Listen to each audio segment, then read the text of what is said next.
김건희 여사 조사 이후 벌어진 검찰 내부 갈등 원인 중 하나로 검찰총장 수사지휘권 배제가 꼽히고 있습니다. 도이치모터스 주가 조작 사건은 4년째 검찰총장 지휘권이 배제돼 아무런 보고를 받지 못하는 상태인데요. 또 다른 갈등의 씨앗이 될 수 있다는 우려도 나옵니다. 홍민기 기자입니다. 서울중앙지검은 김건희 여사 조사를 사후 보고한 이유 가운데 하나로 검찰총장의 수사지휘권 배제를 들고 있습니다. 도이치모터스 주가 조작 사건에 대해선 검찰총장의 지휘권이 없는 상태라 조사 사실을 보고할 수 없었다는 주장입니다. 수사지휘권이 박탈된 사건엔 검찰총장이 지시를 내릴 수 없고 수사팀이 독립적으로 수사해 처리 결과만 보고하게 됩니다. 이 때문에 이원석 검찰총장도 그동안 이 의혹에 대해 말할 수 없다는 입장을 여러 차례 밝혀왔습니다. 김 여사 도이치모터스 주가 조작 의혹 사건도 같이 조사할 방침이신지?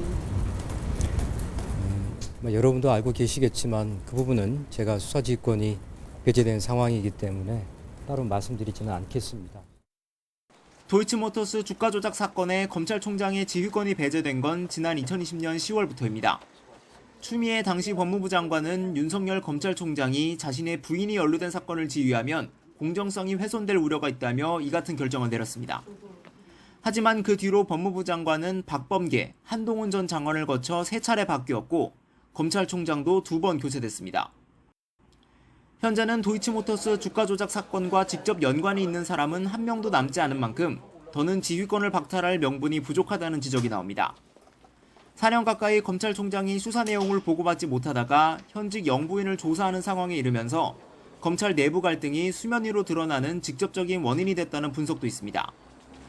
이 총장은 김 여사 조사 전인 이달 초 박성재 법무부 장관에게 지휘권 복원을 요청했는데 법무부는 이 역시 지휘권 행사에 해당한다며 거절한 것으로 알려졌습니다.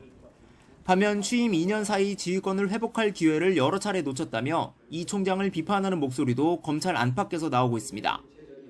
사후 보고 논란을 둘러싼 검찰 내홍은 일단 봉합 국면에 접어들었지만 김 여사 기소 여부를 두고 대검찰청과 서울중앙지검 의견이 엇갈릴 경우 또다시 내부 갈등이 수면 위로 떠오를 수 있다는 우려도 여전합니다. YTN 홍민기입니다.